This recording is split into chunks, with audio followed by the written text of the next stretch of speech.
هي أكتر من حلقة بشرح بالأربع برامج. بس قبل ما أبدأ أقول لكم أهلا بكم في حلقة جديدة برنامجكم محترف، ويلا نبدأ حلقتنا. النهاردة أول برنامج معانا هو برنامج يسمى سمارت كيت في تطبيقات أندرويد.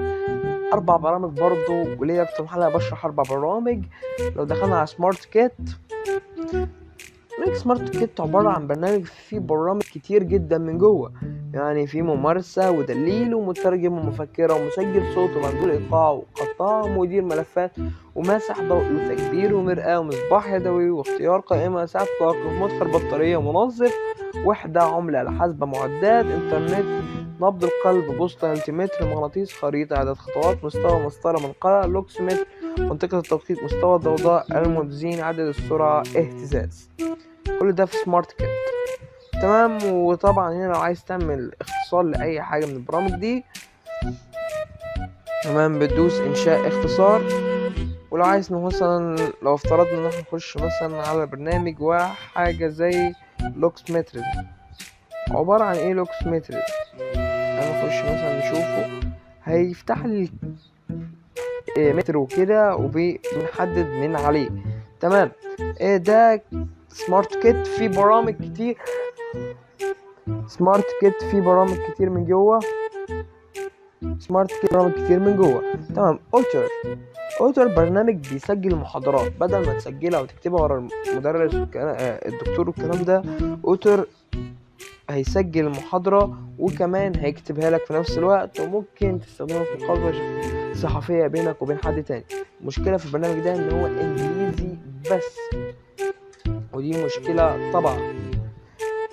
نفتح الفويس ونجرب ونقول في مشكلة عندي عشان مساحة فمش هتشتغل يعني. تمام. بس انت هتسجل، تمام، وهتقول بعد ما هتسجل هتكتب هيكتب لك الكلام. لاكي بول برنامج روعة الروعة. بس عذرا، لاكي بول ده عبارة عن برنامج، تمام، بتجيب له صور، تمام، وبيحدد لك الصورة دي، هل الصورة دي احترافية او لا. يعني ايه عليت ليه يا جدعان؟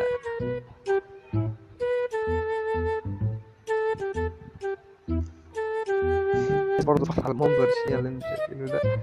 يعني لو جينا صورنا صورة كده هنا وعملنا كده، هو بيقول لك افتح المهارة. طبعا برضه شنات يعني، برضه الناس دي مش لاقي حد يسأل عليها يعني. هناك يعني نطلع كده. وتالت برنامج معانا النهارده هو لاكي بيل. لو دخلنا عليه وهنفهم فيه كل حاجة احنا عايزينها. يعني اول حاجة نخش لاكي بيل، هو عبارة عن برنامج بيقول لك مدى احترافية الصورة اللي انت بتصورها. يعني مثلا صورنا اهو كده المنظر تمام، بيقول لك مدى احترافية الصورة اللي انت تصورتها دلوقتي. تمام. بيحدد لك وشك ويقول لك مدى الاحترافية بتاعت الصورة. طيب، وممكن تسترد صورة من نو فيس، ما وجدش فيس الحمد لله. وممكن تجيب صورة من هنا كده، دوس هنا هيجيب لك صورة من معرض الصور اللي عندك، وبيقول لك مدى الاحترافية او معرض. واهو مثلا نختار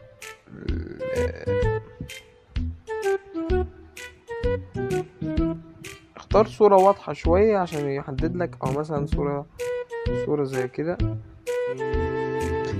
هيحدد الوش وهيقول لك مدى احترافية الصورة من هنا. يعني اكيد فاهميني طبعا. مدى احترافية الصورة هيديك رقم، عذرا طبعا، هيديك رقم 4.75/10. بس لو انت على النسخة البريميوم فهو بعد ما يديك الرقم ده ممكن يعدل لك عليه. اخر برنامج معانا هو فيلبورد ده عبارة عن برنامج اخبار بس حصرية.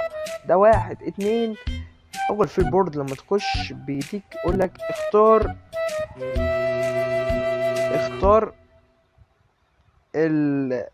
المجالات اللي انت تحب تسمع عنها او بعت لك عليها الاخبار. انا اخترت تكنولوجيا وتصميم والعاب فيديو وحاجات تاني لو انت عايز تختارها. يعني انا مثلا عايز اختار تصوير، هلاقيها جات لي اضافت لي كلمة تصوير. لو اخترت مش عارف ايه كده يعني. طيب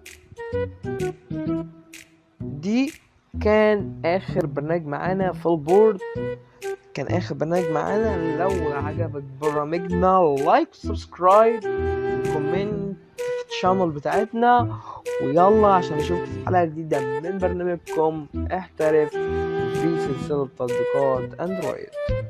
ويلا عشان نشوفكم في حلقة جديدة من برنامجكم احترف في سلسلة تطبيقات اندرويد.